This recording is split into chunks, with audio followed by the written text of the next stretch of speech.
Բարի եւ օրհնյալ առավոտ, սիրելի հարազատներս։ Հիսուս Քրիստոսի սուրբ ու զորավոր անունով ես օրհնում եմ յուրաքանչյուրիս։ Թող այսօրվա ընթերցանությունը, այսօրվա դասը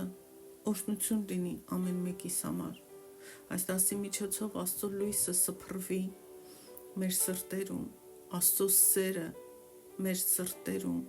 Աստծո ճշմարտությունը մեր սրտերում, մեր հոգիներում, մեր մտքում։ Ես ապաշխարություն եմ կանչում յուրաքանչյուրիս վրա։ Ես ներման հոգի եմ կանչում յուրաքանչյուրիս վրա։ Ճշմարտության հոգուն եմ կանչում յուրաքանչյուրիս վրա։ Թող Տիրոջ սերը, խաղաղությունը, ողորմությունը, կարեկցանքը, ճշմարտությունը իրար հետ միախառնված անձրևի պես թափվեն ու հեղեղեն մեզ, մեր երկիրը, ամեն հայի։ Թող մաքրվի Աստծո տաճարը, որ ամեն քրիստոնյա է։ Թող մաքրվի ամեն խաբկանքից, ամեն զազրելի բանից, Հիսուսի անունով, ամեն։ Շարունակում ենք Դեյվիդ Ջերեմիայի գրքի ընթերցանությանը, որ Աստված սեր է, Աստված սիրել է, սիրում է և կսիրի, միշտ էլ կսիրի։ Սկսենք խոսել այսօր այն մասին, որ Աստծո սերը անսահման է, անսահմանափակ է։ Դավթի որդի Սողոմոն թագավորը իր դարաշրջանի ամենաիմաստուն մարդը կառուցեց մի վեհաշուկ տաճար Աստծո փառքի համար։ Այն մի վայր էր, որտեղ երկրպագուները կարող էին զգալ Տիրոջ ներկայությունը, մի վայր, որտեղ Աստված խոստացել էր հանդիպել իր ժողովրդին առանձնահատուկ, յուրահատուկ ձևով։ Չնայած այս տաճարը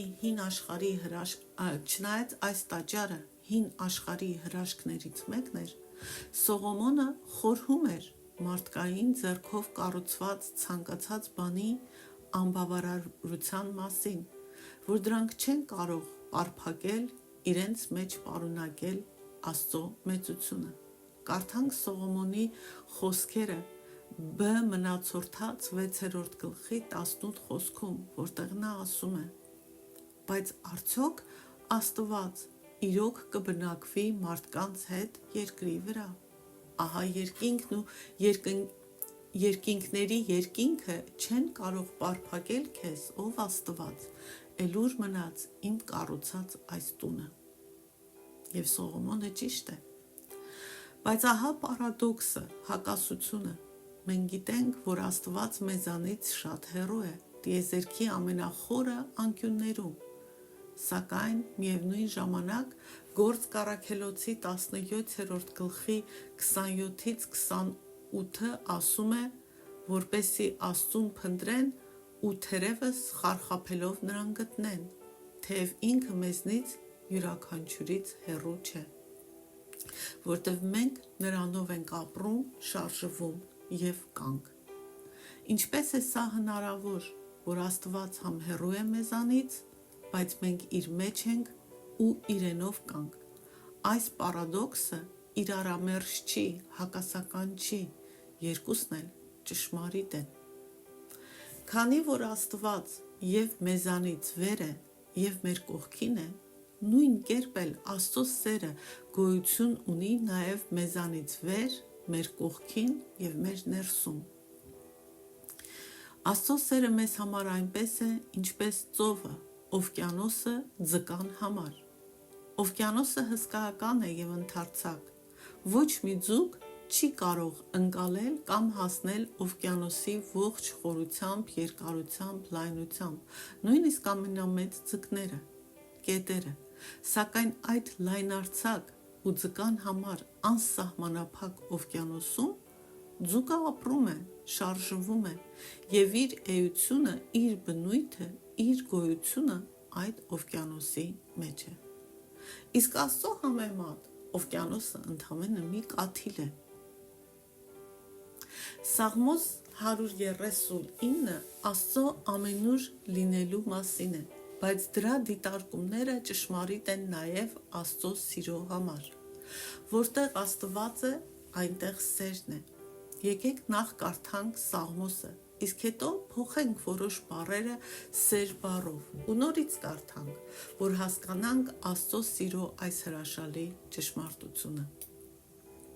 Սաղմոս 139, 7-12 խոսքեր։ Ուր գնամ քո հոգուց և քո ներկայությունից ուր փախչեմ։ Եթե վեր ելնեմ երկինք, դու այնտեղ ես, և եթե պառկեմ դժոխքի մեջ, ահա դու այնտեղ ես։ Եթե արշալույսի թևերն առնեմ և բնակվեմ ծովի վերջին ծայրերին, այնտեղ էլ քո ձեռքն է առաջնորդելու ինձ,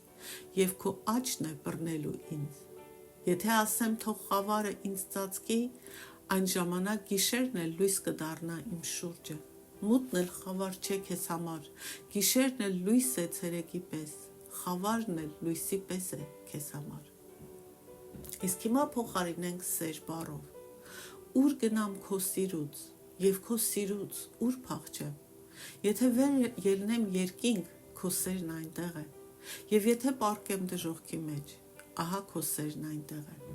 Եթե արշալույսի թևերն առնեմ և բնակվեմ ծովի վերջին ծայրերին, այնտեղ էլ քո սերն է առաջնորդելու ինձ, և քո սերն է բռնելու ինձ։ Եթե ասեմ թող խավարը ինձ ծածկի, այն ժամանակ գիշերն էլ լույս կդառնա իմ շուրջը։ Մութն էլ խավար չէ քեզ համար, գիշերն էլ լույս է ցերեկի պես, խավարն էլ լույսի պես է քեզ համար։ Սաղմոս 139 մեզ հիշեցնում է, որ Աստված և Աստծո սերը միշտ ներկա են իր ժողովրդի հետ։ Որպես հովիվ, ասում է հեղինակը, ես լսել եմ շատ մարդկանց, որոնք նկարագրել են նույն զգացմունքները, ինչ նախկինում իմ նկարագրած Մուդիի եկեղեցում հարբած տղամարդը, Թրուլա Քրոնքի պատմության մեջ փոքրիկ հնդիկ աղջիկը, որ Աստված իրենց չի սիրում։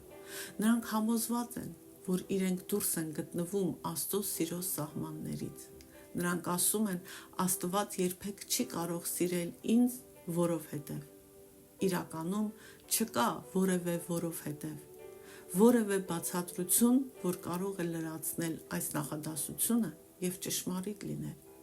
Կարևոր չէ, թե ինչպես եք ավարտում նախադասությունը, միևնույնն է, հանգում եք սխալ պատասխանի և սխալ եզրակացության։ Աստված երբեք չի կարող սիրել, սա սխալ նախադրյալ է, և վերջ, սա սուտ է։ Դա երբեք չի կարող պատահել քո կամ որևէ մեկի հետ։ Բայց մենք դժվարանում ենք մեր ուղեղում սա ընկալել ու ընդունել, քանի որ մարդկանց հետ ունեցած փորձի ընթացքում կարող ենք մտածել բազմաթիվ որովհետևների մասին, թե ինչու այսինչ մարդը մեզ չի կարող սիրել, և դա ճշմարիտ է։ Բիլը երբեք չի կարող սիրել ինձ, որովհետև, կամ Սյուզանը երբեք չի կարող սիրել ինձ, որովհետև նախադասությունը լրացնելու համար շատ պատճառներ ենք գտնում, որտև երբ մենք փնտրում ենք ուրիշ մարդկանց սերը մեր հանդեպ, մենք հաշվի ենք առնում այն ենթադրյալ պահանջը, որ մենք պետք է կատարյալ լինենք։ Բայց աստվածային մաթեմատիկան չի գործում այդպես, ինչպես մարդկային մաթեմատիկան։ Երբ դուք գումարում եք ձեր բոլոր թերությունները և եզրակացնում, որ այդ ամենից հետո հնարավոր չի, որ Աստված սիրի քեզ, Աստված պատասխանում է ու ասում, բայց ես միևնույնն է, սիրում եմ քեզ։ Քանի որ հազվադեպ են մարդիկ, ովքեր ունակ են անսահման սիրով սիրելու, և դրանց նմաններին մենք շատ քիչ ենք հանդիպում մեր կյանքում, մենք հակված ենք կասկածներ ունենալ նաև մեր հանդեպ Աստծո սիրո վերաբերյալ ևս։ Ես կարծում եմ, ասում է հեղինակը, որ սա այն պատճառներից մեկն է, թե ինչու է Պողոս առաքյալը աղոթում, որ հավատացյալները արմատավորված և հիմնված լինեն Աստծո սիրո մեջ։ Կարդանք Եփեսացիս նամակի 3 գլխի 17-19 խոսքերը։ որպեսզի Քրիստոսը ձեր սրտերում հավատի միջոցով բնակվի, եւ դուք սիրո մեջ արմատացած ու հաստատված լինեք, որպեսզի բոլոր սրբերի հետ կարողանաք հասկանալ, թե ինչ են լայնությունը, երկարությունը, բարձրությունը եւ խորությունը, ճանաչեք Քրիստոսի սերը, որ գերազանցում է ամեն գիտություն, որպեսզի Աստծո ամբողջական լիությամբ լցվեք։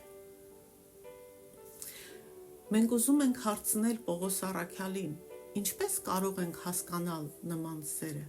ինչպես կարող ենք չափել ինչ-որ բան, որը լայնություն, երկարություն, խորություն կամ բարձրություն չունի,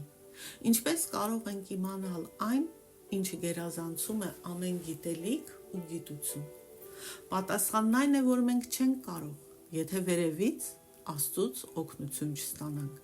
եւ մենք ստանում ենք այդ օգնությունը։ Ահա Պողոս առաքյալը կրկին այս անգամ Հռոմեացիների նամակի 5-րդ գլխի 5-րդ խոսքում ասում է. իսկ հույսը չի ամաչեցնում, որովհետև Աստծո սերը սփռված է մեր սրտերի մեջ Սուրբ Հոգու միջոցով, որ տրվեց մեզ։ Սա չի նշանակում, որ Սուրբ Հոգին մեզ տրվել է, որպեսզի մենք կարողանանք սիրել Աստծուն։ Ավելի շուտ դա նշանակում է, որ Աստված իր Հոգին դրել է մեր սրտերում, որպեսզի մենք սկսենք հասկանալ, թե որքան մեծ է Աստծո սերը մեզ համար։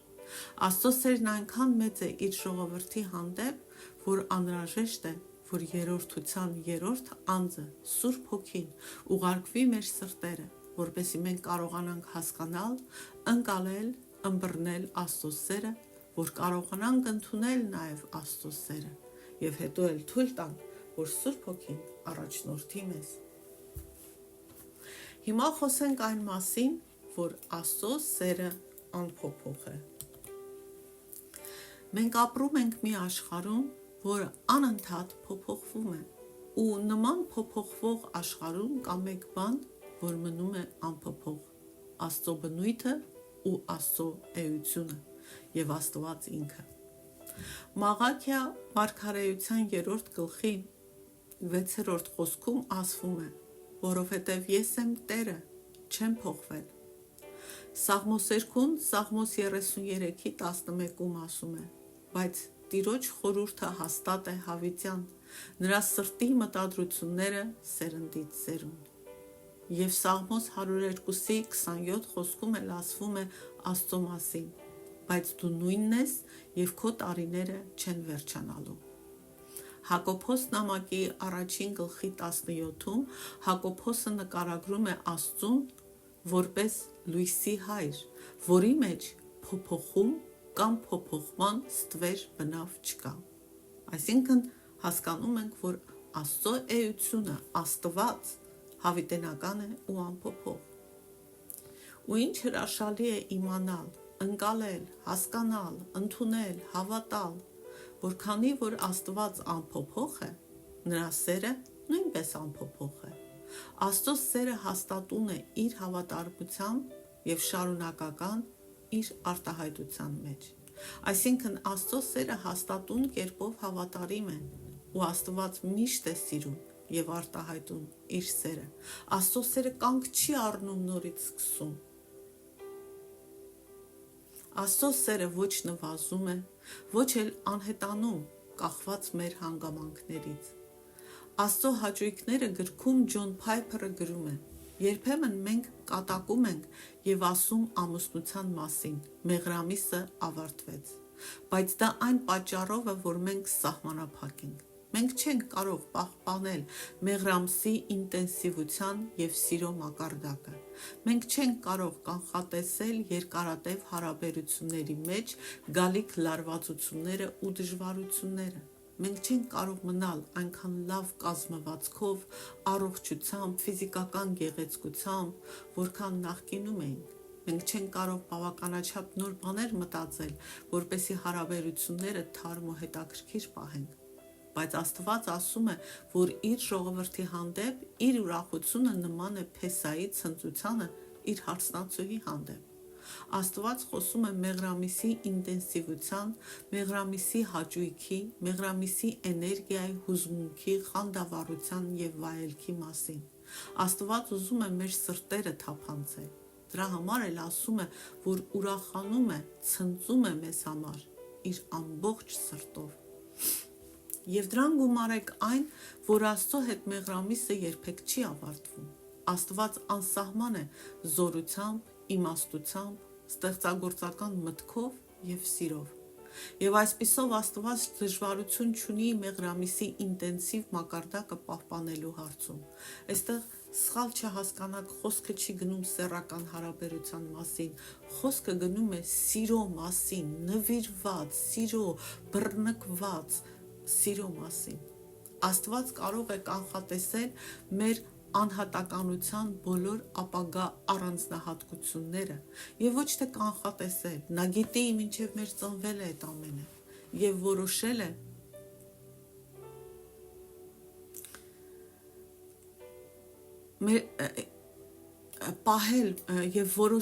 պահել մեր լավ կողմերը և փոխել մեր վատ կողմերը։ Աստված միշտ կլինի այնքան գեղեցիկ, որքան երբևէ եղել է, և կհետևի ու կվստահանա, որ մենք հավիտյանս ավելի ու ավելի գեղեցիկ դառնանք, և խոսքը մեր արտաքին գեղեցկության մասին չէ, այլ մեր ներսի մարդու, մեր սրտի գեղեցկության, նմանվելով իր որդուն Հիսուս Քրիստոսին։ Եվ Աստված անսահման ստեղծագործ է,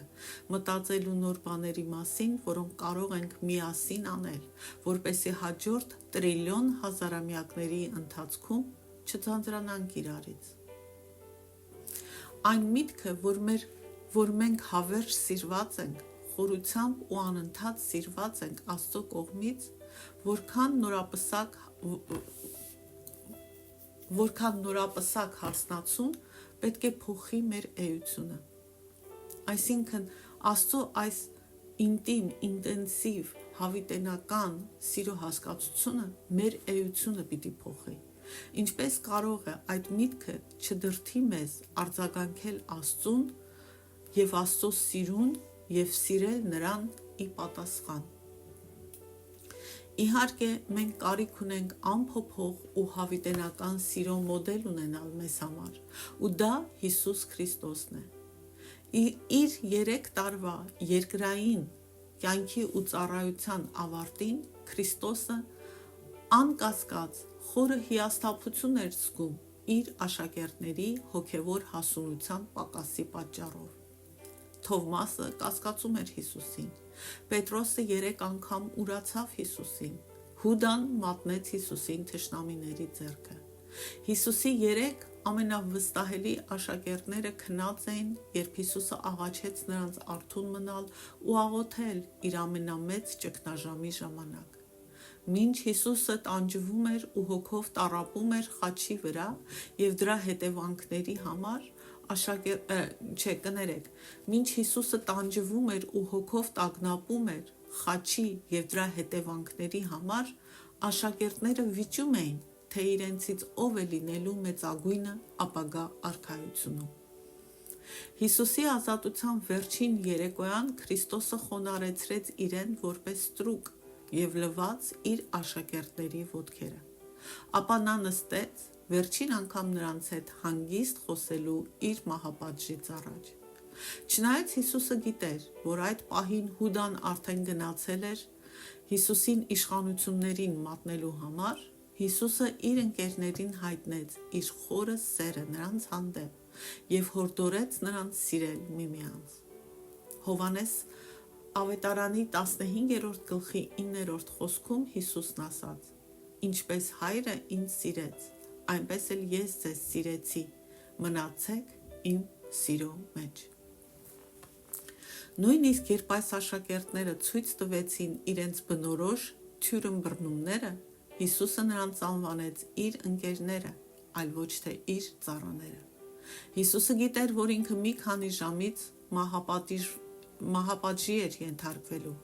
սակայն Հիսուսը մտահոգված էր այս թերի,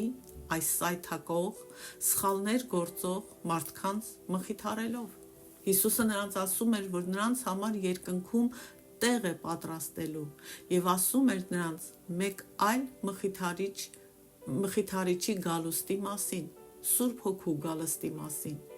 Սակայն Հիսուսը կրկին ու կրկին վերադառնում էր ամենակարևոր ու կենտրոնական կետին, խոսելով նրանց հանդեպ իր անսասան սիրո մասին։ Հովհաննես առաքյալը ամփոփում է Հովհաննես 13-ի առաջինում. Հիսուսը զատկի տոնից առաջ իմանալով, որ հասել է իր ժամը այս աշխարհից հոր մոտ փոխադրվելու, մինչև վերջ ցույց տվեց իր սերը նրանց հանդեպ, ովքեր այս աշխարհում են։ Սա է իսկական հավատացյալի կերպարը, ինչպես նկարագրվում է Հովհաննես 13-ի առաջինում։ Սա է իսկական Հովվի կերպարը։